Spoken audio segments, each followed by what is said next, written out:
ನೀವು ಹೇಳ್ತಾ ಇದ್ರಿ ಈ ಒಂದು ಸೂರ್ಯಗ್ರಹಣ ಹೇಗಾಗತ್ತೆ ಅಂತ ಹೇಳಿ, ಮತ್ತು ಯಾವ ಸಂದರ್ಭದಲ್ಲಿ ಆಗತ್ತೆ ಅಂದರೆ ಸಮಯ ಏನು ಅನ್ನೋದರ ಬಗ್ಗೆ ತಿಳಿಸ್ಕೊಡ್ತಾ ಹೋಗೋದಾದರೆ. ಈ ತಿಂಗಳು ಆಗಸ್ಟ್ 12ನೇ ತಾರೀಕು ವಿಶೇಷವಾಗಿರ್ತಕ್ಕಂಥ ಆಷಾಢ ಅಮಾವಾಸ್ಯೆ. ಆ ಒಂದು ದಿವಸ ಭೀಮನ ಅಮಾವಾಸ್ಯೆ ಅಂತಕ್ಕಂಥದ್ದನ್ನು ಎಲ್ಲ ಗೃಹಿಣಿಯರು ಆಚರಣೆ ಮಾಡ್ತಕ್ಕಂಥ ಒಂದು ಹಬ್ಬ. ಈ ಹಬ್ಬದ ಸಮಯದಲ್ಲಿ ಬಂದಿರತಕ್ಕಂಥದ್ದು ಸೂರ್ಯಗ್ರಹಣ. 12 ರಾತ್ರಿ 9 ಗಂಟೆ 4 ನಿಮಿಷಕ್ಕೆ ಪ್ರಾರಂಭವಾಗಿ 13ರ ಬೆಳಿಗ್ಗೆ 1 ಗಂಟೆ 28 ನಿಮಿಷ ಆ ಒಂದು ಸಮಯದವರೆಗೆ, ಹೆಚ್ಚು ಕಮ್ಮಿ 4 ಗಂಟೆಗಳ ಒಂದು ಸಮಯ ಸೂರ್ಯಗ್ರಹಣ ಅಂತಕ್ಕಂಥದ್ದು ಪ್ರಾರಂಭ 9 ಗಂಟೆಗಾಗಿ 1 ಗಂಟೆ 28 ನಿಮಿಷಕ್ಕೆ ಮುಕ್ತಾಯ ಆಗುತ್ತೆ. ಸರಿಸುಮಾರು 4 ಗಂಟೆಗಳ ಅವಧಿಯಲ್ಲಿ ಈ ಗ್ರಹಣ ಅಂತಕ್ಕಂಥದ್ದು ಇಡೀ ಪ್ರಪಂಚದಲ್ಲಿ ಆಗುತ್ತೆ. ಓಕೆ ಗುರುಜಿ, ಸಾಮಾನ್ಯವಾಗಿ ಈ ಆರಂಭ ಆದಂತಹ ಸಂದರ್ಭದಲ್ಲಿ ನಾವು ಏನು ಮಾಡಬೇಕು ಅಂತ ಕೂಡ ಹೇಳಿದ್ರಿ. ಮತ್ತು ದೇವಸ್ಥಾನ ಅಂತ ಬಂದಂತಹ ಸಂದರ್ಭದಲ್ಲಿ ದೇವಸ್ಥಾನದ ಬಾಗಿಲನ್ನು ಮುಚ್ಚೋದು, ಹಾಗೆ ಗ್ರಹಣ ಮುಗಿದ ಮೇಲೆ ಪ್ರೋಕ್ಷಣೆ ಮತ್ತು ಈ ಶುದ್ಧೀಕರಣ ಮಾಡೋದರ ಹಿಂದಿನ ರಹಸ್ಯ ಏನು ಅಂತ ಹೇಳಿ ಗುರುಜಿ. ಅಂದರೆ ಗ್ರಹಣ ಅಂತ ಬಂದ ಒಂದು ಸಂದರ್ಭದಲ್ಲಿ ಸೂತಕದ ಅವಧಿ ಅಂತೇಳಿ ಕರಿತೇವೆ. ಈಗ ಹಗಲು ರಾತ್ರಿ ಅಂತ ಯಾವ ರೀತಿ ನಾವು ನೋಡ್ತಾ ಇದ್ದೀವಿ, ಹಗಲಲ್ಲಿ ಸೂರ್ಯ, ರಾತ್ರಿ ಚಂದ್ರ, ಆ ಒಂದು ಹಗಲು ರಾತ್ರಿ ಇಲ್ಲ ಅಂತ ಕಾನ್ಸೆಪ್ಟ್ ಬಂದಾಗ ಪ್ರಪಂಚದಲ್ಲಿ ಆಗ್ತಕ್ಕಂಥ ಬದಲಾವಣೆಗಳು ಸಾಕಷ್ಟು ಆಗುತ್ತೆ. ಅದೇ ವಿಚಾರವಾಗಿ ಗ್ರಹಣ ಅಂತ ಬಂದಾಗ, ಸೂರ್ಯಗ್ರಹಣ ಬಂದಾಗ ಹಗಲು, ಚಂದ್ರಗ್ರಹಣ ಬಂದಾಗ ರಾತ್ರಿ ಅಂತಕ್ಕಂಥದ್ದು ಉಂಟಾಗುತ್ತೆ. ಈ ಒಂದು ಗ್ರಹಣಗಳ ಎಫೆಕ್ಟು, ಆ ಒಂದು ನೆಗೆಟಿವ್ ಎನರ್ಜಿ ಆಗತಕ್ಕಂಥದ್ದು ಪರಿಸರದ ಮೇಲೆ ಬೀಳೋದ್ರಿಂದ ವಿಶೇಷವಾಗಿ ಆ ಒಂದು ದಿವಸ ದೇವಾಲಯಗಳಲ್ಲಿ ಪೂಜೆಯನ್ನು ನಿಷೇಧ ಮಾಡಿದ್ದಾರೆ. ಆಗಮ ಶಾಸ್ತ್ರಗಳ ಪ್ರಕಾರ ಆ ಒಂದು ಸಂದರ್ಭದಲ್ಲಿ ನೆಗೆಟಿವ್ ಎನರ್ಜಿ ಅಂತಕ್ಕಂಥದ್ದು ಹೆಚ್ಚಿಗೆ ಆ ಒಂದು ಪರಿಸರದಲ್ಲಿ ಉಂಟಾಗೋದ್ರಿಂದ ಆ ಒಂದು ಸಮಯದಲ್ಲಿ ದೇವಸ್ಥಾನಗಳ ಸಾನ್ನಿಧ್ಯಕ್ಕೆ ಧಕ್ಕೆ ಬರೋದರಿಂದ, ಆ ಭಗವಂತನ ಚೈತನ್ಯ ಸ್ವರೂಪಕ್ಕೆ ಧಕ್ಕೆ ಬರೋದ್ರಿಂದ ಪೂಜೆಗಳನ್ನು ನಿಷೇಧವನ್ನು ಮಾಡಿದ್ದಾರೆ. ಯಾಕೆ ಆ ಒಂದು ವಿಶೇಷವಾಗಿ ಈ ಒಂದು ಆಗಮಶಾಸ್ತ್ರಗಳಲ್ಲಿ ಉಲ್ಲೇಖವಾಗಿದೆ ಅಂದಾಗ, ಈ ಭಗವಂತನ ಒಂದು ಪೂಜೆಯನ್ನು ಮಾಡಿದ ಸಂದರ್ಭದಲ್ಲಿ ಅದಕ್ಕೆ ಆದ ಕೆಲವು ನಿರ್ದಿಷ್ಟವಾಗಿರ್ತಕ್ಕಂಥ ಕ್ರಮಗಳನ್ನು ಅರ್ಚಕ ಆಗಿರ್ತಕ್ಕಂಥವರು ಪಾಲನೆಯನ್ನು ಮಾಡಬೇಕಾಗತ್ತೆ. ಇಲ್ಲಿ ಸೂರ್ಯ ಕಾಣಿಸ್ತಿಲ್ಲ, ಚಂದ್ರ ಕಾಣಿಸ್ತಿಲ್ಲ ಅಂತ ಪಕ್ಷದಲ್ಲಿ ಪೂಜೆ ಮಾಡೋದಕ್ಕೆ ಅವಕಾಶಗಳು ಕಮ್ಮಿ ಅಂತೇಳಿ ಆಗಮಶಾಸ್ತ್ರಗಳು ಉಲ್ಲೇಖವನ್ನು ಮಾಡುತ್ತೆ. ಆ ಒಂದು ಉದ್ದೇಶದಿಂದ ಗ್ರಹಣ ಪ್ರಾರಂಭ ಆಗ್ತಕ್ಕಂಥ 2-3 ಗಂಟೆಗಳ ಅವಧಿಯಲ್ಲಿ ಮತ್ತು ಗ್ರಹಣ ಬಿಟ್ಟ ಸಮಯದಲ್ಲಿ 2-3 ಗಂಟೆಗಳ ಆದ ನಂತರದಲ್ಲಿ ಅದಕ್ಕೆ ಆದ ಕೆಲವು ಪೂಜೆಗಳು, ಅಂದರೆ ಆಗಮ ಶಾಸ್ತ್ರಗಳಲ್ಲಿ ಯಾವ ರೀತಿ ಹೇಳಿದ್ದಾರೆ ಮತ್ತು ವೇದಗಳಲ್ಲಿ ಉಲ್ಲೇಖ ಮಾಡಿರುವ ರೀತಿ, ಜ್ಯೋತಿಷ್ಯದಲ್ಲಿ ಯಾವ ರೀತಿ ಉಲ್ಲೇಖವನ್ನು ಮಾಡಿದರೆ ಆ ಒಂದು ಪೂಜೆಗಳನ್ನು ಮಾಡಿ, ಎಕ್ಸಾಂಪಲ್ ಅಂದರೆ ಒಂದು ಪುಣ್ಯಾಹ ವಾಚನವನ್ನು ಮಾಡ್ತೀವಿ. ಆ ಒಂದು ಪುಣ್ಯಾಹ ವಾಚನವನ್ನು ಮಾಡಿ ಇಡೀ ದೇವಸ್ಥಾನಕ್ಕೆ ಆ ಒಂದು ನೆಗೆಟಿವ್ ಎನರ್ಜಿ ಅಂತ ಏನು ಪಸರಿಸಿರುತ್ತೆ ಆ ಒಂದು ಸಮಯದಲ್ಲಿ ಆ ನೆಗೆಟಿವ್ ಎನರ್ಜಿ ಅಂತಕ್ಕಂಥದ್ದು ಆ ಭಗವಂತನ ಮೂರ್ತಿಗೆ, ಚೈತನ್ಯ ಸ್ವರೂಪಕ್ಕೆ ಧಕ್ಕೆ ತರ್ತಕ್ಕಂಥ ಸಂದರ್ಭ ಇರೋದರಿಂದ ಆ ಒಂದು ಪುಣ್ಯಾಹ ವಾಚನವನ್ನು ಮಾಡಿ ಆ ನೀರನ್ನು ಎಲ್ಲ ಕಡೆ ದೇವಸ್ಥಾನದ ಅಂಗಳದಲ್ಲಿ ಪ್ರೋಕ್ಷಣೆಯನ್ನು ಮಾಡಿ ಭಗವಂತನ ಒಂದು ಸಮೀಪಕ್ಕೆ ಪ್ರೋಕ್ಷಣೆಯನ್ನು ಮಾಡ್ತಕ್ಕಂಥ ಮುಖಾಂತರ ಆ ಗ್ರಹಣದ ಎಫೆಕ್ಟ್ ಅಂತಕ್ಕಂಥದ್ದು ಆ ಒಂದು ದೇವಸ್ಥಾನಕ್ಕೆ ಬರೆದಿರ ಇರಲಿ ಅನ್ನುವ ಉದ್ದೇಶದಿಂದ ದೇವಸ್ಥಾನಗಳ ಒಂದು ಸಮಯ ಆಗಮಶಾಸ್ತ್ರಗಳಲ್ಲಿ ಹೇಳಿರ್ತಕ್ಕಂಥ ಒಂದು ರೀತಿಯಲ್ಲಿ ಬಾಗಿಲನ್ನು ಆಗ್ತಕ್ಕಂಥದ್ದನ್ನು ನಾವೆಲ್ಲ ನೋಡ್ತಾ ಇದ್ದೀವಿ. ಸರಿ ಗುರುಜಿ, ಈಗ ಮಹಾಸೂರ್ಯ ಗ್ರಹಣ ಅಂತಂದಮೇಲೆ ನಮ್ಮ 12 ರಾಶಿಗಳ ಮೇಲೆ ಇದರ ಪ್ರಭಾವ ಇದ್ದೇ ಇರುತ್ತೆ, ಅದರಲ್ಲಿ ಏನೂ ಬದಲಾವಣೆಗಳಂತೂ ಇರೋದಿಲ್ಲ. ಹಾಗಿದ್ರೆ ಯಾವ ರಾಶಿಯವರಿಗೆ ಇದು ಶುಭ ಫಲವನ್ನು ಕೊಡುತ್ತೆ, ಯಾವ ರಾಶಿಯವರಿಗೆ ಇದು ಅಶುಭ ಫಲವನ್ನು ಕೊಡುತ್ತೆ ಅನ್ನೋದ್ರ ಬಗ್ಗೆ ಮಾಹಿತಿಯನ್ನು ನೀಡೋದಾದರೆ. ವಿಶೇಷವಾಗಿ ಒಬ್ಬ ಮನುಷ್ಯ ಹುಟ್ಟಿನಿಂದ ಸಾಯುವ ಆ ಒಂದು ಸಮಯದವರೆಗೂ ಜೀವನದಲ್ಲಿ ನರಳಾಡ್ತಾನೆ ಇರ್ತವೆ. ಒಬ್ಬರಿಗೆ ಒಳ್ಳೆಯದಾಗ್ಬೋದು, ಒಬ್ಬರಿಗೆ ಕೆಟ್ಟದಾಗ್ಬೋದು. ಇದಕ್ಕೆಲ್ಲ ಮೂಲ ಕಾರಣ ಜ್ಯೋತಿಷ್ಯದಲ್ಲಿರ್ತಕ್ಕಂಥ ಗ್ರಹಗಳು. ಈ 9 ಗ್ರಹಗಳ ಮುಖಾಂತರ ಒಬ್ಬರಿಗೆ ಒಳ್ಳೆಯದನ್ನು ಫಲ ಕೊಡ್ತಾನೆ, ಒಬ್ಬರಿಗೆ ಕೆಟ್ಟ ಫಲ ಸಿಗುತ್ತೆ. ಅದು ಅವರವರ ಮಾಡಿರ್ತಕ್ಕಂಥ ಕರ್ಮ ಫಲ ಅನುಸಾರವಾಗಿ ಅನುಭವಿಸಲೇಬೇಕು. ಇದರಿಂದ ಯಾರೂ ಆಚೆ ಬರೋದಕ್ಕೆ ಅವಕಾಶಗಳು ಇಲ್ಲ. ಆದರೆ ವಿಶೇಷ ಈ ಗ್ರಹಣದ ಒಂದು ಸಮಯದಲ್ಲಿ ಆಗ್ತಕ್ಕಂಥ ಕೆಲವು ಬದಲಾವಣೆಗಳಿಂದ ಈ ಒಂದು ದ್ವಾದಶ ರಾಶಿಗಳು ಅಂದರೆ ಮೇಷರಾಶಿಯಿಂದ ಹಿಡಿದು ಮೀನರಾಶಿಯ ತನಕ ಆಗ್ತಕ್ಕಂಥ ಬದಲಾವಣೆಗಳು ವೈಯಕ್ತಿಕವಾಗಿ ತೆಗೆದುಕೊಂಡಾಗ 4 ರಾಶಿಗಳಿಗೆ ಒಳ್ಳೆಯದಾಗ್ಬೋದು, 4 ರಾಶಿಗಳಿಗೆ ಮಧ್ಯಮ ಫಲ ಆಗ್ಬೋದು, ಇನ್ನು 4 ರಾಶಿಗಳಿಗೆ ಅಶುಭ ಫಲಗಳು ಉಂಟಾಗುತ್ತೆ ಅಂತೇಳಿ ಜ್ಯೋತಿಷ್ಯದಲ್ಲಿ ವಿಶ್ಲೇಷಣೆಯನ್ನು ಮಾಡಿದ್ದಾರೆ.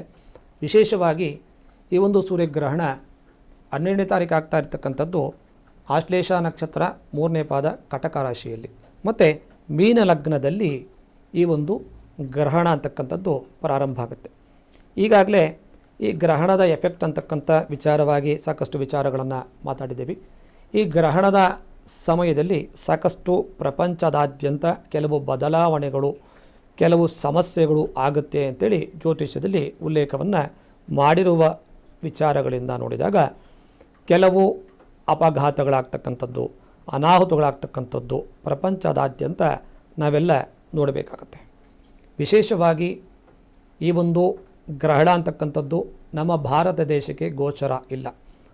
ಬೇರೆಯ ವಿದೇಶಗಳು ಅಂದಾಗ ಪೋರ್ಚುಗಲ್ ಆಗ್ಬೋದು, ಐಸ್ಲ್ಯಾಂಡ್ ಆಗ್ಬೋದು, ಸ್ಪೇನ್ ಆಗ್ಬೋದು, ಈ ಒಂದು ರಾಷ್ಟ್ರಗಳಲ್ಲಿ ಗ್ರಹಣದ ಎಫೆಕ್ಟ್ ಅಂತಕ್ಕಂಥದ್ದು ತುಂಬ ಇರೋದರಿಂದ ವಿದೇಶಗಳಲ್ಲಿ ಕೆಲವು ಸಮಸ್ಯೆಗಳನ್ನು ತಂದುಕೊಡುತ್ತೆ ಅಂತೇಳಿ ವಿಶ್ಲೇಷಣೆಯನ್ನು ಮಾಡಬಹುದು.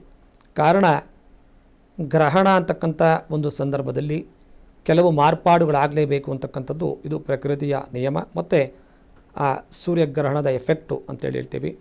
ಕೆಲವು ರಾಜಕೀಯ ಪಕ್ಷಗಳ ಮೇಲೆ, ಸರ್ಕಾರಗಳಲ್ಲಿ ಸ್ವಲ್ಪ ಸಮಸ್ಯೆ ಆಗ್ತಕ್ಕಂಥ ವಿಚಾರಗಳನ್ನು ನೋಡಿದಾಗ ಇದಕ್ಕೆಲ್ಲ ಮೂಲ ಕಾರಣ ಗ್ರಹಣದ ಎಫೆಕ್ಟ್ ಅಂತೇಳಿ ವಿಶ್ಲೇಷಣೆಯನ್ನು ಮಾಡ್ಬೋದು. ವಿಶೇಷವಾಗಿ ಈ ಒಂದು ಗ್ರಹಣದ ಎಫೆಕ್ಟಿಂದ ಕೆಲವು ವಿದೇಶಗಳಲ್ಲಿ ಸ್ವಲ್ಪ ಸಮಸ್ಯೆ ಆಗ್ತಕ್ಕಂಥದ್ದು ಅಂದರೆ ಯುದ್ಧದ ವಾತಾವರಣ ನಿರ್ಮಾಣ ಖಂಡಿತವಾಗಿ ಆಗುತ್ತೆ. ಮತ್ತು ನಮ್ಮ ಈ ಪರಿಸರದಲ್ಲಿ ಆಗ್ತಕ್ಕಂಥ ಬದಲಾವಣೆಗಳು, ನಮ್ಮ ಭಾರತ ದೇಶದಲ್ಲಿ ಅತಿವೃಷ್ಟಿ, ಮಳೆಯಿಂದ ಆಗ್ತಕ್ಕಂಥ ಅನಾಹುತಗಳು ಹೆಚ್ಚಿಗೆ ಖಂಡಿತವಾಗಿ ಆಗುತ್ತೆ. ಮತ್ತು ವಿಮಾನದಲ್ಲಿ ಆಗ್ತಕ್ಕಂಥ ಅಪಘಾತಗಳು ಹೆಚ್ಚಿಗೆ ಈ ಒಂದು ಸಮಯದಲ್ಲಿ, ಅಂದರೆ ಗ್ರಹಣ ಆದ 1 ತಿಂಗಳು ಸಮಯ ಅಂತ ಹೇಳ್ಬೋದು, ಆ 1 ತಿಂಗಳ ಅವಧಿಯಲ್ಲಿ ಹೆಚ್ಚಿನ ರೀತಿಯಲ್ಲಿ ಫ್ಲಡ್ಸ್ ಅಂತೇನು ಹೇಳ್ತೀವಿ, ಮಳೆಯಿಂದ ಅವಾಂತರಗಳು ಮತ್ತು ವಿಮಾನದಿಂದ ಆಗ್ತಕ್ಕಂಥ ವೈಮಾನಿಕ ಅಪಘಾತಗಳು ಹೆಚ್ಚಿಗೆ ಆಗುವುದರಿಂದ ಎಲ್ಲರೂ ಸಾಕಷ್ಟು ಭದ್ರತೆಯನ್ನು ತೆಗೆದುಕೊಂಡು ಮಾಡ್ತಕ್ಕಂಥದ್ದು ತುಂಬ ಒಳ್ಳೆಯದು ಅಂತೇಳಿ ಹೇಳ್ಬೋದು. ಓಕೆ ಗುರುಜಿ, ಇನ್ನು 12 ರಾಶಿಗಳಿದ್ದಾವೆ. 12 ರಾಶಿಯಲ್ಲಿ ಯಾರ್ಯಾರಿಗೆ ಶುಭ, ಯಾರ್ಯಾರಿಗೆ ಅಶುಭ ಆಗಬಹುದು? ಮೊದಲಿಗೆ ಮೇಷರಾಶಿ. ವಿಶೇಷವಾಗಿ ಗ್ರಹಣ ಅಂತ ನಾವು ತೆಗೆದುಕೊಂಡಾಗ ದ್ವಾದಶ ರಾಶಿಗಳ ಮೇಲೆ ವೈಯಕ್ತಿಕವಾಗಿ ಒಂದು ಪ್ರಭಾವವನ್ನು ಈ ಗ್ರಹಣದ ಎಫೆಕ್ಟ್ ಅಂತಕ್ಕಂಥದ್ದು ಬೀಳುತ್ತೆ. ಕೆಲವು ರಾಶಿಗಳು 12 ರಾಶಿಗಳು ಅಂತ ತೆಗೆದುಕೊಂಡಾಗ 4 ರಾಶಿಗಳು ಶುಭ ಫಲ ಮತ್ತು 4 ರಾಶಿಗಳು ಮಧ್ಯಮ ಫಲ, ಇನ್ನು ಉಳಿರ್ತಕ್ಕಂಥ 4 ರಾಶಿಗಳಿಗೆ ಅಶುಭ ಫಲ ಅಂತಕ್ಕಂಥದ್ದು ಉಂಟಾಗುತ್ತೆ ಅಂತೇಳಿ ಜ್ಯೋತಿಷ್ಯದಲ್ಲಿ ವಿಶ್ಲೇಷಣೆಯನ್ನು ಮಾಡಬಹುದು. ಪ್ರಾರಂಭದಲ್ಲಿರ್ತಕ್ಕಂಥ ಈ ಒಂದು ದ್ವಾದಶ ರಾಶಿಗಳ ಬಗ್ಗೆ ನಾವು ನೋಡಿದಾಗ ಕೆಲವು ರಾಶಿಗಳು ಅಂದರೆ ಶುಭ ಫಲ ಉಂಟಾಗ್ತಕ್ಕಂಥ ರಾಶಿಗಳು ಯಾವುದಪ್ಪ ಅಂತ ನೋಡಿದಾಗ ವೃಷಭ, ಕುಂಭ, ತುಲಾ, ಕನ್ಯಾ, ಈ 4 ರಾಶಿಗಳವರಿಗೆ ಒಳ್ಳೆಯ ಫಲ ಉಂಟಾಗತ್ತೆ ಅಂತೇಳಿ ಕರಿಬೋದು. ಯಾಕಂದರೆ ಯಾವುದೇ ಒಂದು ಕುಂಡಲಿಯನ್ನು ನಾವು ಜ್ಯೋತಿಷ್ಯದಲ್ಲಿ ನೋಡಿದಾಗ ವಿಶೇಷವಾಗಿರ್ತಕ್ಕಂಥ ಕೆಲವು ಮನೆಗಳು ಅಂತೇಳಿ ಪರಿಗಣನೆಯನ್ನು ತೆಗೆದುಕೊಳ್ಳಬೇಕಾಗುತ್ತೆ. ಎಕ್ಸಾಂಪಲ್ ಅಂದರೆ ಶುಭ ಸ್ಥಾನ 5ನೇ ಮನೆ ಆಗ್ಬೋದು, 7ನೇ ಮನೆ, 9, 10, 11 ಈ ರೀತಿಯ ಒಂದು ಮನೆಗಳನ್ನು ಒಳ್ಳೆಯ ಫಲ ಕೊಡುತ್ತೆ ಅಂತೇಳಿ ನಾವು ಜ್ಯೋತಿಷ್ಯದಲ್ಲಿ ವಿಶ್ಲೇಷಣೆಯನ್ನು ಮಾಡ್ತೀವಿ. ಆ ಒಂದು ಉದ್ದೇಶದಿಂದ ಈ ಒಂದು ಶುಭ ಫಲಗಳು ಹೆಚ್ಚಿಗೆ ಆಗ್ತಕ್ಕಂಥ ರಾಶಿಗಳು ಗ್ರಹಣದ ಸಮಯದಲ್ಲಿ ಅಂದರೆ ವೃಷಭ ರಾಶಿ, ಕುಂಭ ರಾಶಿ, ತುಲಾ ರಾಶಿ ಮತ್ತು ಕನ್ಯಾ ರಾಶಿ, ಈ ಒಂದು 4 ರಾಶಿಗಳವರಿಗೆ ಒಳ್ಳೆಯ ಶುಭ ಫಲಗಳು ಖಂಡಿತವಾಗಿ ಗ್ರಹಣದ ಸಮಯದಲ್ಲಿ ಆಗುತ್ತೆ ಅಂತೇಳಿ ಹೇಳ್ಬೋದು. ಮತ್ತು ಮಧ್ಯಮ ಅಂದರೆ 50-50 ಅಂತೇನು ಹೇಳ್ತೀವಿ, 50 ಫಲ, ಈ ಒಂದು ಮಧ್ಯಮ ಫಲಗಳನ್ನು ಅನುಭವಿಸಿರ್ತಕ್ಕಂಥ ರಾಶಿಗಳು ಯಾವುದಪ್ಪ ಅಂದರೆ ಮಿಥುನ ರಾಶಿ, ವೃಶ್ಚಿಕ, ಮಕರ, ಮೀನ ರಾಶಿ, ಈ 4 ರಾಶಿಗಳವರಿಗೆ ಮಧ್ಯಮ ಫಲ ಅಂಥೇಳಿ ಜ್ಯೋತಿಷ್ಯದಲ್ಲಿ ವಿಶ್ಲೇಷಣೆಯನ್ನು ಮಾಡಬಹುದು. ಉಳಿದಿರ್ತಕ್ಕಂಥ 4 ರಾಶಿಗಳು ಅಂದರೆ ಕೆಲವು ರೀತಿಯಲ್ಲಿ ನೆಗೆಟಿವ್ ಎನರ್ಜಿ ಅಂದರೆ ಅಶುಭ ಫಲ ಅಂತ ರೀತಿಯಲ್ಲಿ ಭಯವನ್ನು ಪಡುವ ಅವಶ್ಯಕತೆ ಇಲ್ಲ. ಅದಕ್ಕೆ ಆದ ಕೆಲವು ಸಮಸ್ಯೆಗಳು ಬಂದಾಗ ಅದಕ್ಕೆ ಆದ ಪರಿಹಾರಗಳನ್ನು ಹೇಳಿದ್ದಾರೆ. ಹಾಗಾಗಿ ಯಾರೂ ಭಯವನ್ನು ಪಡ್ತಕ್ಕಂಥ ಅವಶ್ಯಕತೆ ಇರೋದಿಲ್ಲ. ಕೆಲವು ಪರಿಹಾರಗಳನ್ನು ಈ 4 ರಾಶಿಯವರು ಖಂಡಿತವಾಗಿ ಮಾಡಲೇಬೇಕಾಗಿದೆ. ಅಶುಭ ಫಲ ಅಂದರೆ ಕೆಟ್ಟದಾಗತ್ತೆ ಅಂತ ಭಯವನ್ನು ಪಡಬೇಡಿ. ಈ 4 ರಾಶಿಯವರು ಕಟಕ ರಾಶಿ, ಮೇಷ, ಸಿಂಹ, ಧನಸ್ಸು. ವಿಶೇಷವಾಗಿ ಕಟಕ ರಾಶಿಯಲ್ಲಿ ಗ್ರಹಣ ಆಗ್ತಾ ಇರೋದ್ರಿಂದ ಒಂದು ವಿಶೇಷವಾಗಿರ್ತಕ್ಕಂಥ ಆ ರಾಶಿಯವರು ವಿಶೇಷವಾಗಿ ಕೆಲವು ಪ್ರಿಕಾಷನ್ ಅಂತ ಹೇಳ್ತೀವಿ ತೆಗೆದುಕೊಳ್ಳೋದ್ರಿಂದ ತುಂಬ ಒಳ್ಳೆಯದು ಅಂತೇಳಿ ಈ ಒಂದು ಸಂದರ್ಭದಲ್ಲಿ ವಿಶ್ಲೇಷಣೆಯನ್ನು ಮಾಡ್ಬೋದು. ಕಾರಣ ಈ ಒಂದು ನೆಗೆಟಿವ್ ಎನರ್ಜಿ ಅಂತಕ್ಕಂಥದ್ದು ಗ್ರಹಣ ಆದ ಒಂದು ತಿಂಗಳವರೆಗೆ ಇರೋದ್ರಿಂದ ಸ್ವಲ್ಪ ವಾಹನ ಚಲಾವಣೆ ಮಾಡ್ತಕ್ಕಂಥ ಸಂದರ್ಭದಲ್ಲಿ ಅತ್ಯಂತ ಜಾಗರೂಕತೆಯಿಂದ ಈ ಕಟಕ ರಾಶಿಯವರು ವಾಹನವನ್ನು ಚಲಾವಣೆ ಮಾಡ್ತಕ್ಕಂಥ ವಿಚಾರದಲ್ಲಿ ಸ್ವಲ್ಪ ಜಾಗರೂಕತೆಯನ್ನು ವಹಿಸಿ ವಾಹನವನ್ನು ಚಲಾವಣೆ ಮಾಡೋದು ತುಂಬ ಒಳ್ಳೆಯದು ಅಂತೇಳಿ ಹೇಳ್ಬೋದು. ಮತ್ತು ಮೇಷ, ಧನುಸ್ಸು, ಸಿಂಹ ಈ 4 ರಾಶಿಯವರು ಕೆಲವು ಪರಿಹಾರಗಳನ್ನು ಮಾಡುವ ಮುಖಾಂತರ, ಕೆಲವು ಜಪ ತಪಗಳನ್ನು ಮಾಡುವ ಮುಖಾಂತರ, ಕೆಲವು ದಾನಗಳನ್ನು ಕೊಡುವ ಮುಖಾಂತರ ನಿಮಗೆ ಅದರಿಂದ ಪಾಸಿಟಿವ್ ಎನರ್ಜಿ ಅಂತಕ್ಕಂಥದ್ದು ಖಂಡಿತವಾಗಿ ಸಿಗುತ್ತೆ ಅಂತೇಳಿ ಕರಿಬೋದು. ಓಕೆ ಗುರುಜಿ, ಇನ್ನು ಗ್ರಹಣದ ದೋಷ ನಿವಾರಣೆಗಾಗಿ ಅಥವಾ ಈ ಜಪ ತಪಗಳಿಗೆ ಈ ದಿನ ಯಾವ ಮಂತ್ರಗಳನ್ನು ನಾವು ಜಪಿಸಬೇಕು, ಇದರಿಂದ ನಮಗೆ ಯಾವ ರೀತಿಯಾದಂತಹ ಫಲಾನುಫಲ ಸಿಗುತ್ತೆ ಅಂತ ಹೇಳೋದಾದರೆ? ವಿಶೇಷವಾಗಿ ಜಪ ಮತ್ತು ತಪಗಳಿಗೆ ನಮ್ಮ ವೇದದಲ್ಲಿ ಒಳ್ಳೆಯ ಸ್ಥಾನವನ್ನು ಕೊಟ್ಟಿದ್ದಾರೆ. ಯಾಕೆ ಅಂದರೆ ಯಾವಾಗಲೂ ನಾವು ರಾಮ ನಾಮ ಅಂದರೆ ಸಾಕು, ರಾಮ ಅಂತ ಜಪಿಸಿದರೆ ಸಾಕಂತ ನಾವು ಮಾಡಿರ್ತಕ್ಕಂಥ ಪಾಪಗಳೆಲ್ಲ ಪರಿಹಾರ ಆಗುತ್ತೆ ಅಂತೇಳಿ ಕಲಿಯುಗದಲ್ಲಿ ವಿಶೇಷವಾಗಿ ಮಂತ್ರ ಜಪ ಬರೀ ನಾಮಗಳನ್ನು ನಾವು ಸ್ಮರಣೆ ಮಾಡಿದರೆ ಸಾಕು, ಮಾಡಿರ್ತಕ್ಕಂಥ ಪಾಪಗಳೆಲ್ಲ ಪರಿಹಾರ ಆಗುತ್ತೆ ಅಂತೇಳಿ ಹೇಳ್ತಾರೆ. ಅದಕ್ಕೆ ಈ ಗ್ರಹಣದ ಸಮಯದಲ್ಲಿ ವಿಶೇಷವಾಗಿ ಸೂರ್ಯಗ್ರಹಣ ಆಗಿರೋದ್ರಿಂದ ಸೂರ್ಯನಿಗೆ ಸಮಸ್ಯೆ ಅಂದರೆ ಸೂರ್ಯನಿಂದ ಆಗ್ತಕ್ಕಂಥ ಸಮಸ್ಯೆಗಳು ಇಡೀ ಪ್ರಕೃತಿಯಲ್ಲಿ ಆಗ್ತಕ್ಕಂಥ ಸಮಸ್ಯೆಗಳಾಗಿರ್ಬೋದು, ವೈಯಕ್ತಿಕವಾಗಿ ಕೆಲವು ರಾಶಿಗಳಿಗೆ ಸಮಸ್ಯೆಯನ್ನು ತಂದುಕೊಡುತ್ತೆ.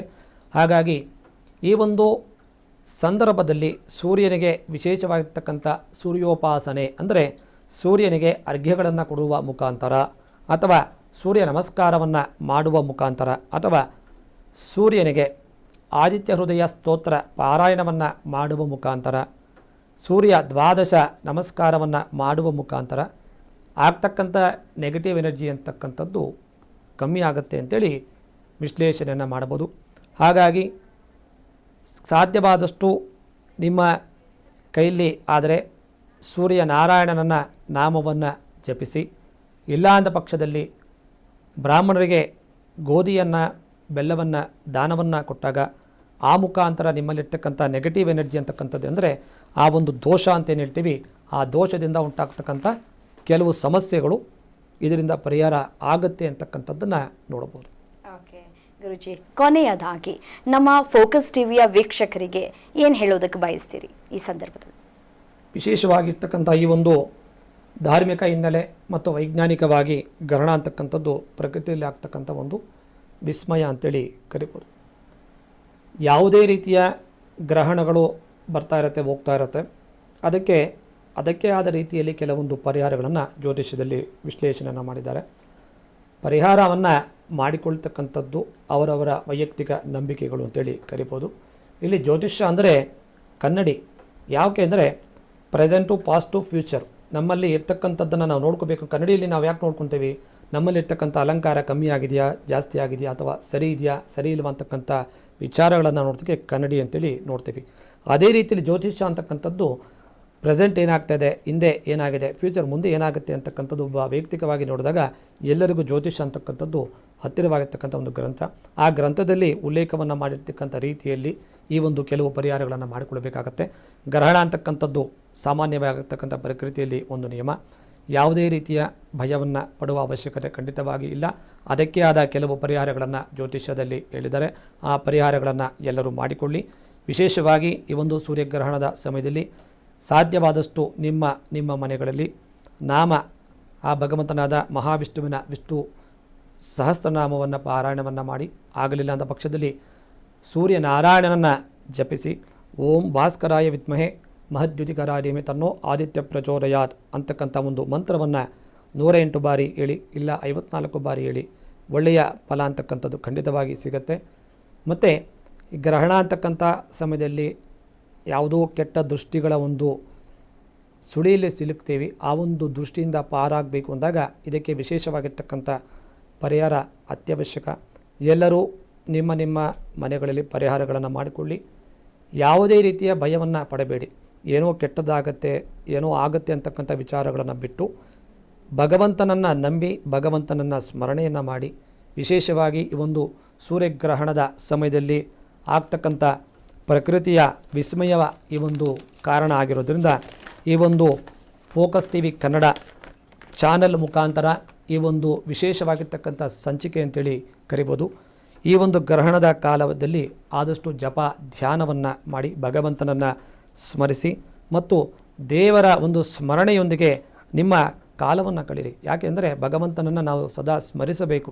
ಹಾಗಾಗಿ ಆ ಒಂದು ನಾಮಸ್ಮರಣೆ ಮಾಡುವ ಮುಖಾಂತರ ಗ್ರಹಣದಿಂದ ಆಗ್ತಕ್ಕಂಥ ಎಫೆಕ್ಟ್ ಅಂತೀವಿ ಕಮ್ಮಿ ಆಗುತ್ತೆ. ನಿಮಗೆ ಭಗವಂತನ ಮೂಲಕ ಎಲ್ಲ ಈ ಫೋಕಸ್ ಟಿವಿ ಮಾಧ್ಯಮದ ಮೂಲಕ ಎಲ್ಲ ವಿಶೇಷವಾಗಿರ್ತಕ್ಕಂಥ ಗ್ರಹಣದ ಎಫೆಕ್ಟ್ ಅಂತ ಹೇಳ್ತೀವಿ. ಆಯುಷ್ಯ, ಐಶ್ವರ್ಯ, ಸುಖ, ಶಾಂತಿ ಹಾಗೂ ನೆಮ್ಮದಿ ನಿಮ್ಮ ಜೀವನದಲ್ಲಿ ಸಿಗಲಿ ಅಂತ ಆ ಭಗವಂತನಲ್ಲಿ ವಿಶೇಷವಾಗಿ ಆ ಮಹಾವಿಷ್ಣುವಲ್ಲಿ ಪ್ರಾರ್ಥನೆಯನ್ನು ಮಾಡೋಣ. ಸರ್ವೇ ಜನಾಃ ಸುಖಿನೋ ಭವಂತು, ಸಮಸ್ತ ಲೋಕಾಃ ಸನ್ಮಂಗಳಾನಿ ಭವಂತು. ನಮಸ್ಕಾರ. ಓಕೆ ಗುರುಜಿ, ತುಂಬ ಧನ್ಯವಾದಗಳು. ನೋಡಿ, ಸಾಮಾನ್ಯವಾಗಿ ಸೂರ್ಯಗ್ರಹಣದ ಬಗ್ಗೆ ಇದ್ದ ಅಷ್ಟೂ ಗೊಂದಲಗಳಿಗೆ ನೀವು ವೇದ ಮತ್ತು ಆಗಮ ಶಾಸ್ತ್ರದ ಆಧಾರದ ಮೇಲೆ ಅತ್ಯಂತ ಸರಳವಾಗಿ ಮತ್ತು ಸ್ಪಷ್ಟವಾಗಿ ಉತ್ತರವನ್ನು ಕೊಟ್ಟಿದ್ದೀರಿ. ನಮ್ಮ ವೀಕ್ಷಕರಿಗೆ ಇದೊಂದು ಒಳ್ಳೆ ಮಾರ್ಗದರ್ಶನ ಕೂಡ ಆಗಿದೆ. ಕಾರ್ಯಕ್ರಮಕ್ಕೆ ಬಂದು ತಮ್ಮ ಅಮೂಲ್ಯವಾದಂತಹ ಸಮಯವನ್ನು ಕೊಟ್ಟಿದ್ದಕ್ಕೆ ಫೋಕಸ್ ಚಾನೆಲ್ ಪರವಾಗಿ ನಿಮಗೆ ಹೃತ್ಪೂರ್ವಕ ಧನ್ಯವಾದಗಳು. ನಮಸ್ಕಾರ. ವೀಕ್ಷಕರೇ, ಪ್ರಕೃತಿಯಲ್ಲಿ ಬರುವಂತಹ ಇಂಥ ಮಹಾ ವಿಸ್ಮಯಗಳನ್ನು ನಾವು ಭಯದಿಂದ ನೋಡದೆ ಜಾಗರೂಕತೆಯಿಂದ ಮತ್ತು ಶಾಸ್ತ್ರಬದ್ಧ ಆಚರಣೆಗಳೊಂದಿಗೆ ಎದುರಿಸೋದು ನಮ್ಮ ಸಂಸ್ಕೃತಿ. ಆಗಸ್ಟ್ 12ರ ಈ ಮಹಾ ಸೂರ್ಯಗ್ರಹಣದ ಸಂದರ್ಭದಲ್ಲಿ ಗುರುಗಳು ಹೇಳಿದ ನಿಯಮಗಳನ್ನು ಪಾಲಿಸಿ ಸುರಕ್ಷಿತವಾಗಿರಿ. ಈ ವಿಶೇಷ ಕಾರ್ಯಕ್ರಮದಲ್ಲಿ ಪಾಲ್ಗೊಂಡಿದ್ದಕ್ಕೆ ಧನ್ಯವಾದಗಳು. ನೋಡ್ತಾ ಇರಿ ಫೋಕಸ್ ಟಿವಿ ಕನ್ನಡ, ನೆಲ ಜಲ ಭಾಷೆಗಾಗಿ.